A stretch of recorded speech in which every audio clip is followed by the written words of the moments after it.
All right, friends, we're going to resume our handwriting. So we're going to look at the last part of our letters that we've been working on. So the next letter that we have to work on is S and J. We're going to work on S and J and also P. Okay, so here's how that's going to work. Let's look at S first.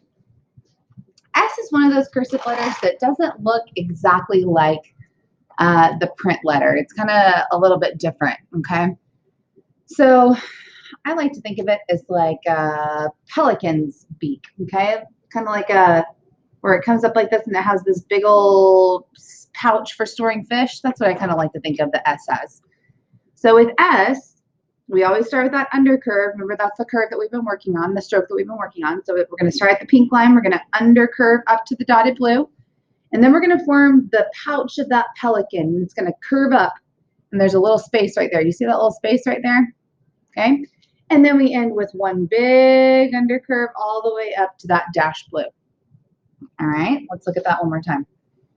So we have, and you see how that last undercurve is what becomes the beginning of the next letter. And you see that in both the where it connects to the T and where it connects to the L. So let's look at it again. So I'm going to start at the pink.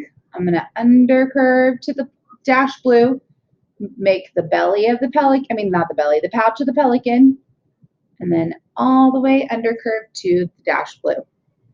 Okay. Remember, these are here for you to trace so that whenever you do either ones on by yourself on the next two lines, that you can look back and say, okay, yeah, mine that I did by myself look like the ones that I traced. That's how I know I'm doing the right thing. If you kind of look back and you're thinking, like you do this, and you kind of like look at that and you think, oh, that doesn't look like that, then you know, okay, I need to just go ahead and erase this and try again before I bring it to Ms. Hargrove. Okay? So when S connects to the next letter, that undercurve where it ends is what becomes the beginning of the next letter. So I'm going to undercurve, come down, undercurve, that's the beginning of my E, come down, undercurve to end. Okay?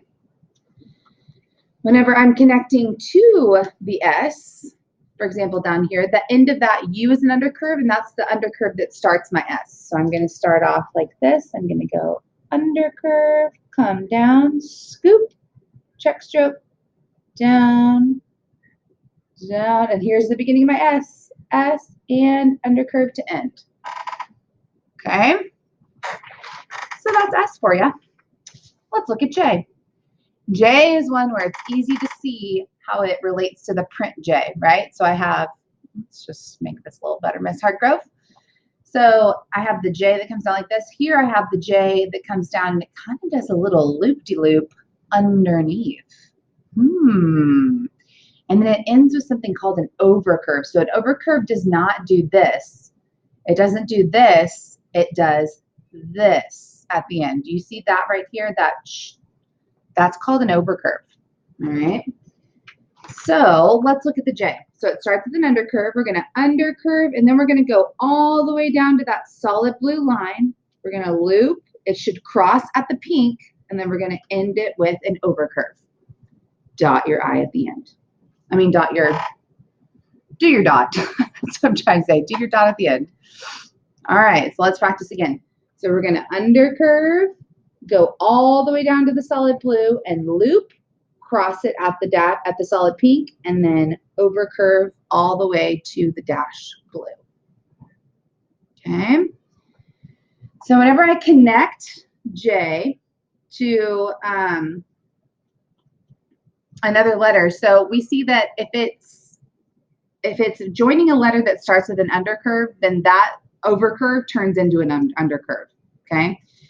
So instead of it ending like this, I'm going to end it like an undercurve so that I can scoop it with the E. So it kind of changes depending on what letter it's with. All right, so let's try. Let's do the J-U. So I'm going to undercurve, go all the way down to the solid blue and loop, cross it at the pink. And then instead of overcurving, I'm going to undercurve, make my U. Dot. Okay, so you never want to, like, after I'm done with the J, I keep going with the U, and then I can keep going with all my letters until I'm done, and then I dot my J. All right. If I'm connecting to the J and there's nothing after it, which I don't know very many words that just end in a J, but if it did, then it's still going to end with its overcurve like that, instead of ending with an undercurve so that it can make room for the next letter. Make that a little easier. So when we're connecting to, so if I do my E, undercurve, come down, undercurve, all the way down to the dashed blue, loop cross at the pink, and then overcurve, dot. Make sure that it's not like this. It should not be like that, okay? Let's look at the difference between these two. This one is straight up and down. This one is slanted. You have to make, oh goodness gracious, you have to make sure that your J is slanted, or else it's not correct. So just do the pencil test before you bring it to me, right? So if you can slant your pencil and it matches up with that J, then you are good. If you match it up with your J and your pencil straight up and down, that means you need to try again. All right. So let's turn the page to P. So with P, it's also easy to see where it connects to the print letter, because I have this straight down part and then I have this loop belly. I like to call those bellies because they look like big old bellies. All right, so with P, it's going to start with an undercurve. It's going to come down very similar to the J. It's going to loop and cross, except it's not going to end with that last overcurve. It's going to come down and loop again and then go back that way. This is definitely one that requires you to pay attention to what you're doing, okay? So we start with undercurve all the way down to that solid blue, loop, it should cross at the pink, and then I'm going to overcurve and then come down and scoop, and then go back and undercurve to finish. Lots of strokes in that one, so just pay close attention to what you're doing. Let's try it again. Watch me again. So it starts the same way as the J. Undercurve, slanted down to the solid blue, loop, cross at the solid pink, but instead of ending it here, I'm going to loop it around again and then end it back that way. So you see how I came back and then I went back that way. Again, if your P is like this, that is not correct. Look at the difference. Slanted, straight up and down. Do the pencil test.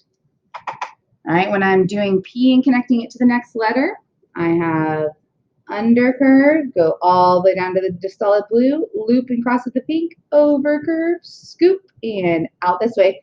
This is the beginning of my I. I come down and make my I, okay?